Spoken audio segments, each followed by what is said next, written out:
How's it going, everyone? Ryan here. Yes, it's me, the one, the only, and I stand before you today to show you which movies I've seen so far in 2018 and give you all my brief thoughts on each of them. Here's how this video is gonna work. Rule number one. I've decided to split this into two separate parts because if I were to wait until the end of the year to cover every single movie that I've seen, the video would be insanely longer than it already is. Rule number two. I'm going to briefly discuss my thoughts on each film in the order that they were released, starting from January all the way to August. Rule number three. After I'm done talking about every movie, I will also be addressing my top 5 favorite films of 2018 so far, and display a pie chart that shows how many movies that I've either loved, liked, hated, etc. Lastly, you should all know that I will also be talking about movies that were limitedly released last year but weren't officially released until 2018. So yes, you will also hear me talk about The Post and Phantom Thread in this video as well. I especially count those movies since I wasn't able to see them last year at all. So, with that out of the way, let's get this started. Paddington 2. The first Paddington was very charming, very sweet, and full of so much heart. The second one, however, happens to be more of the same. Now that doesn't make it bad by any means, far from it. It just means that the feelings I have between both films are very similar. Despite that though, in the second one, Paddington is a fantastic character with a very good heart. The performances are really solid for the most part. It has a very sweet message, and the ending is very touching, making for an overall quality family film. While it does suffer the exact same problems as the first movie with its very one-dimensional villain, unbelievable plot conveniences, and over-reliance on being lighthearted and goofy, I guess it's all just part of the fun. Definitely not Rotten Tomatoes 100% good though. Hell, I wouldn't even say that it's one of the best sequels ever either. Regardless though, Paddington 2 is a simply delightful family film with a real good heart, and I definitely liked it a lot. The Post. The Post is easily my least favorite Best Picture nomination of 2018. Aside from one or two solid performances, a few well-done scenes, and some surprisingly good camera work, it is one of the most mediocre biopics I've ever seen. Filled to the brim with boring filler, an unfocused narrative, and a story so uneventful that it bored the living hell out of me. Easily one of the most mediocre biopics I've ever seen in my life, and it's extremely forgettable.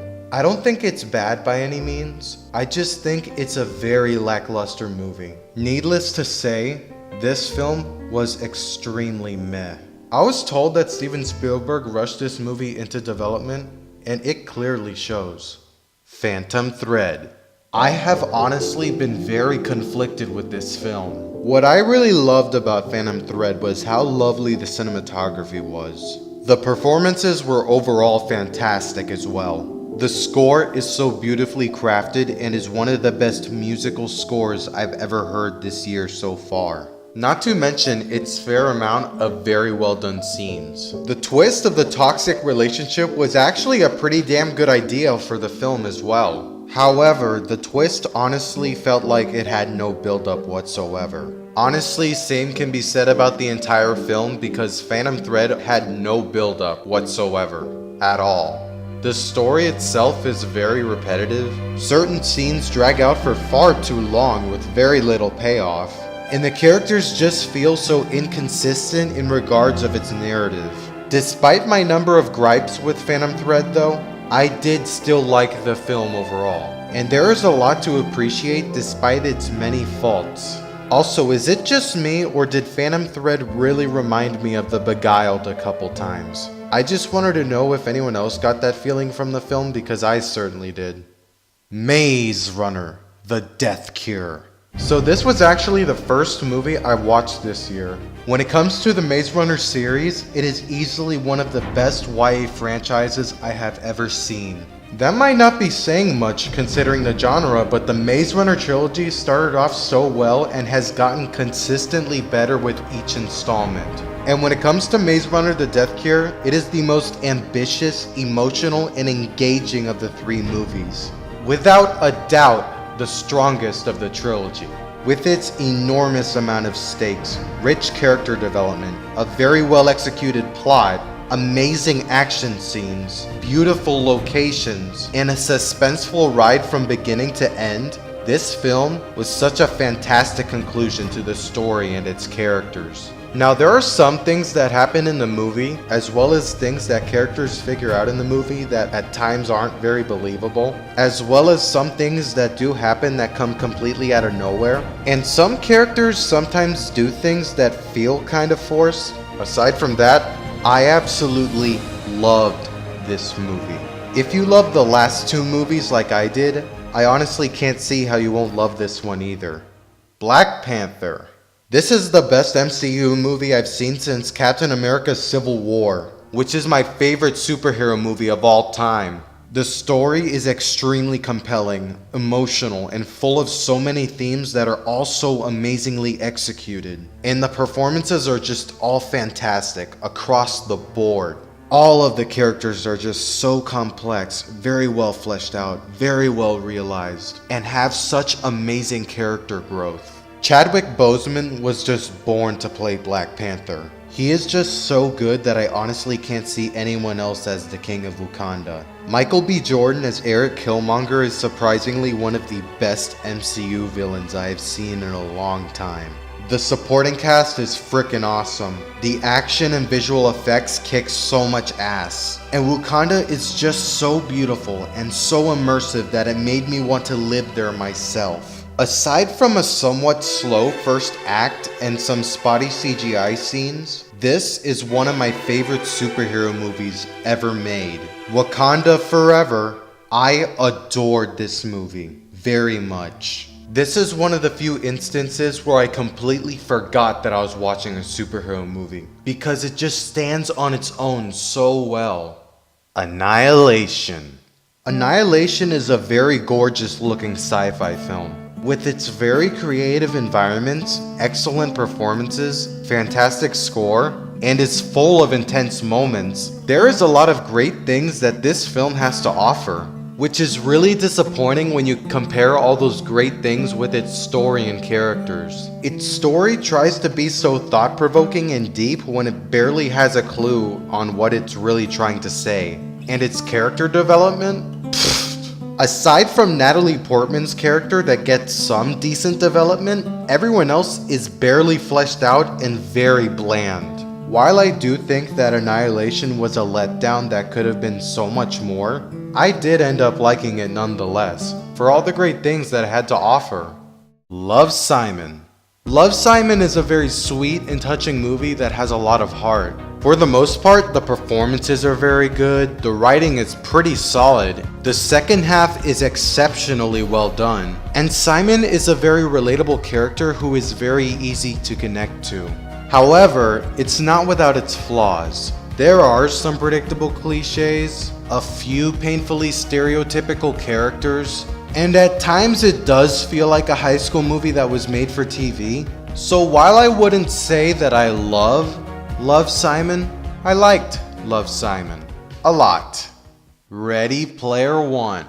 Talk about a giant step up for Spielberg after The Post. This is one of the coolest films that he's made in a while, and it's full of so many details and references. The world building is fantastic, the visuals are breathtaking, the action is amazing, the Oasis is such a cool place that I want to live inside, and the film as a whole is just one geeky nostalgic fever dream that was a total blast from start to finish. Regardless of some of its underdeveloped characters, all over the place message, and some unnecessary exposition, I like Ready Player One a lot.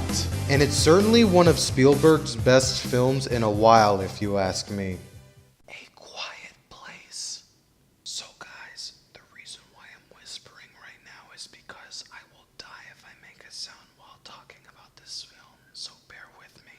Anyway, A Quiet Place is an amazingly directed film with a very well executed concept, phenomenal performances, compelling story, fantastic sound design, constant sense of nail-biting tension, and is one of the best horror films I've ever seen in recent years. The monsters especially have absolutely amazing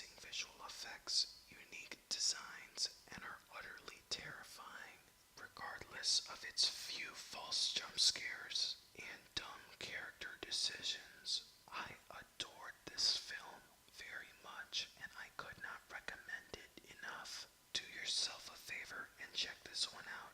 It is so worth your time. Isle of Dogs.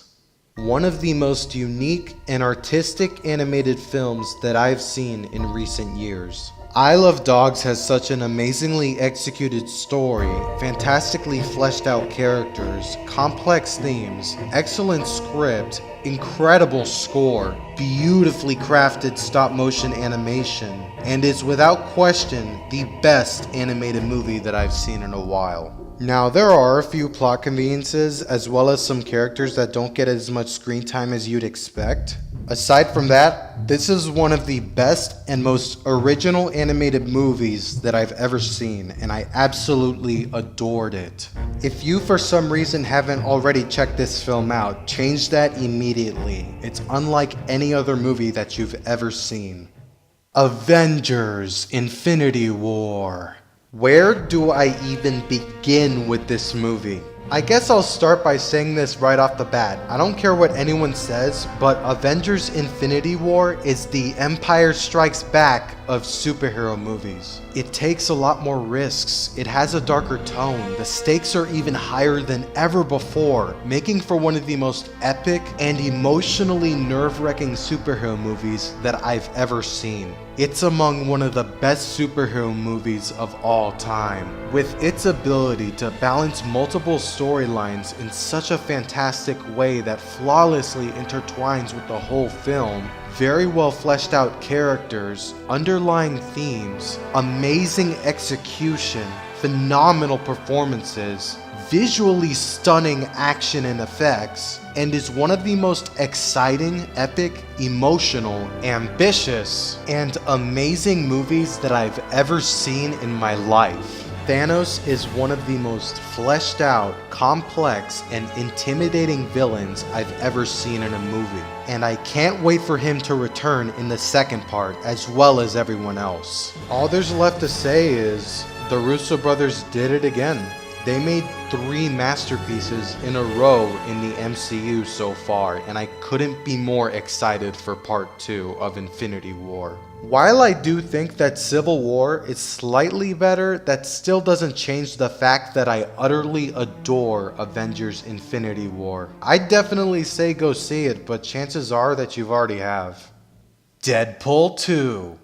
The first Deadpool absolutely blew me away when it first came out, and it still remains one of my all-time favorite superhero movies. So needless to say that Deadpool 2 had a lot to live up to. And for the most part, it accomplished that. Now, is it better than the first one? Not by a long shot, but what makes up for it is its memorable characters, fantastic performances, awesome action scenes, hilarious jokes, and amazing script. Ryan Reynolds was just born to play Deadpool, and this movie just seems to further prove how flawlessly he embodies the Merc with the mouth. While I did not like what they did with Vanessa, Negasonic Teenage Warhead, and a few other characters, also the story is kind of all over the place and some jokes drag for far too long, the movie is just so entertaining that I really didn't care. I like Deadpool 2 a lot, and it's a very solid follow-up to where the first film left off. Also, please stay after the credits while watching this movie. Deadpool 2 has quite possibly the best mid-credit scene that I've ever seen in a film. Solo, a Star Wars story. This movie seriously had absolutely no reason to exist, but you know what? For a movie that clearly didn't need to exist, I thought it was a pretty solid Star Wars film. While it's nowhere near the best Star Wars movie, I'd still say that it was way better than Rogue One and The Last Jedi if you ask me. I can't believe I just said that. The performances are overall very good, the visuals and action are pretty damn great, the character relationships are mostly very well established, and I like how unique it felt as a Star Wars heist movie. Aside from certain things that happen completely out of nowhere, a very slow first half, and being a rather unnecessary addition to the Star Wars franchise, I was pleasantly surprised by Solo, a Star Wars story, and I ended up liking it a lot. Incredibles 2. Finally, just finally, I've been waiting for this movie for over a decade, and now it has finally been released. Thank you, Pixar. Thank you. Okay, with that out of the way, let's talk about Incredibles 2.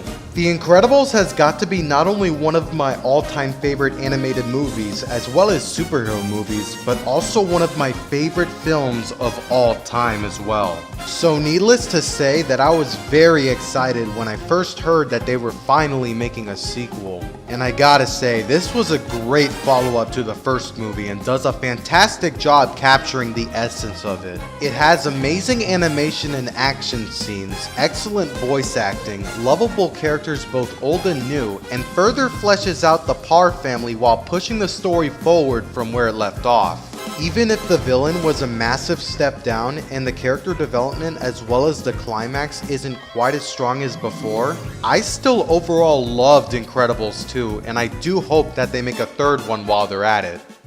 Jurassic World: Fallen Kingdom.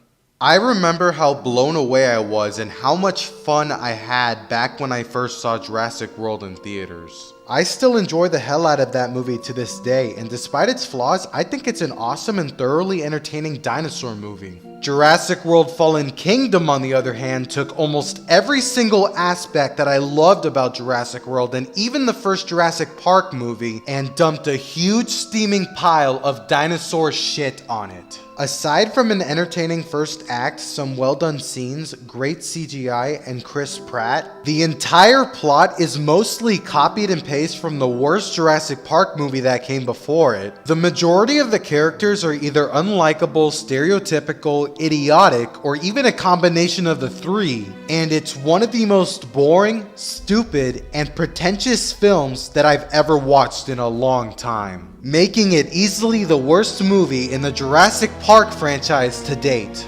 God, I really hated this movie, guys. When a film like Jurassic World: Fallen Kingdom mostly takes place inside a fucking mansion when the ending should have been the whole movie all along, there is a huge fucking problem. But hey, I'll give the movie this. At least I can say this is the first Jurassic Park movie to feature a post-credits scene.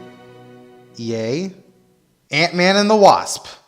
Much like what I said about Jurassic World, I was absolutely blown away when I saw the first Ant-Man in theaters. I just really fell in love with it and its amazing visual effects, lovable characters, heartfelt story, and unique premise. So when I heard that they were making a sequel with the Wasp in it, you'd bet your ass that I was excited to see it. And I gotta say, this was a pretty good sequel.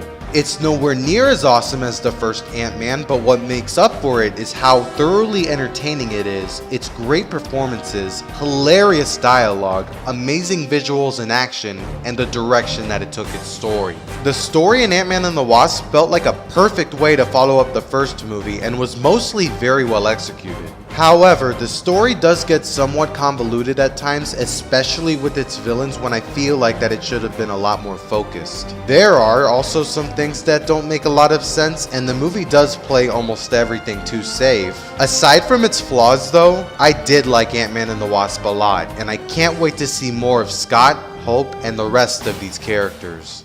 Mission Impossible: Fallout. So this is actually the second Mission Impossible movie that I've seen, and right off the bat, this is easily my favorite Mission Impossible film so far. The story is so engaging, smart, unpredictable, and amazingly executed. The character development is much stronger this time around. The performances are all around fantastic, and the action. Holy fuck, the action. This is easily some of the best action that I've ever seen in a movie. From the skydiving scene, to the bathroom scene, to the motorcycle chase scene, the helicopter chase scene, and so many others to mention. Mission Impossible Fallout is chock full of amazing stunts and choreography, gorgeous cinematography, and phenomenal sound design. All of these numerous qualities combined make for a film that's so kick-ass and so awesome that I absolutely adored it. If you love action movies, you really can't go wrong with this film at all, because Mission Impossible Fallout is the literal definition of what an action movie should be. Christopher Robin. I completely apologize for my very poor Jim Cummings impression. Okay, so we started this video with a family film about a talking bear. Now let's end this video with, you guessed it, another family film about a talking bear. Christopher Robin is another one of those films that I also have very mixed feelings for. As a whole, it's a very sweet and touching family film with a good heart, solid message, great performances, and Winnie the Pooh is definitely the best part of the movie. With that said though, the film is filled with lots of dumb cliches that do absolutely nothing new with its story. Some of the characters and the choices they make usually come off as very selfish, forced, or unnecessary, and the movie surprisingly lacks the charm and wonder that made Winnie the Pooh so special to begin with. Christopher Robin definitely has some big problems, but it's still a sweet and innocent enough film that I did like regardless of my issues with it. I just personally felt that it could have been so much better. And those were all the 2018 movies that I've seen this year so far. So with that out of the way, let's move over to my top 5 favorites of 2018. Number 5. Mission Impossible Fallout. Simply put, one of the best action movies of the decade. If you're wondering why it isn't any higher, it just didn't move me quite as much as the 4 movies above it did. Its story and cliches really aren't anything new or original that hasn't been done before, but the film completely makes up for it with its execution and how well it fits into the development of the plot. Number 4. A Quiet Place. Easily one of the most original, suspenseful, and compelling horror movies that I've seen this decade. Oh shit! I'm speaking too loudly! Fuck! Number 3. Black Panther. An amazingly executed and well-rounded film that stands on its own so well. All thanks to its amazing characters who are all fleshed out by such a compelling narrative and its phenomenal Wakanda world building. Easily one of my favorite superhero movies by far. Number 2. I Love Dogs. An extremely original, smart, unique, and artistic animated feature with fantastic characters, amazingly executed storytelling, complex themes, and some of the best animation that I've ever seen in a film. Number 1. Jurassic World. Fallen fuck my ass. Avengers Infinity War. One of the most daring, ambitious, emotionally nerve-wracking, and greatest films I've ever seen in my life. It's easily up there as one of my favorites with its phenomenal storytelling, amazing character development and performances, underlying themes, visually stunning action sequences, one of the most fleshed out, motivated, intimidating, and greatest villains I've ever seen in a movie, and its amazing ability to flawlessly balanced storylines. Now, before I end this video, let's take a look at the pie chart real quick. According to the pie chart, I adored 5, loved 2, liked a lot 6, liked 3, meh 1, disliked 0, hated 1, and kill it with fire 0. So in total, that is 18 films. So far, from the movies that I've seen this year, 2018 has been a pretty good year for movies, and I can't wait to see what else it has in store for us. That pretty much concludes part 1 of my movies of 2018 video. I applaud you if you managed to watch the whole video, but hell, even if you didn't, I totally don't blame you. Please stay tuned for whenever I release a part 2 of this video though. I do plan to release the second part sometime after the year ends, so that will most likely be the case. I also plan to catch up on some movies that I've missed out earlier this year, by the way, so expect to see movies released earlier this year in part 2 as well. Thank you so much for watching. Once again, this is Ryan, signing off.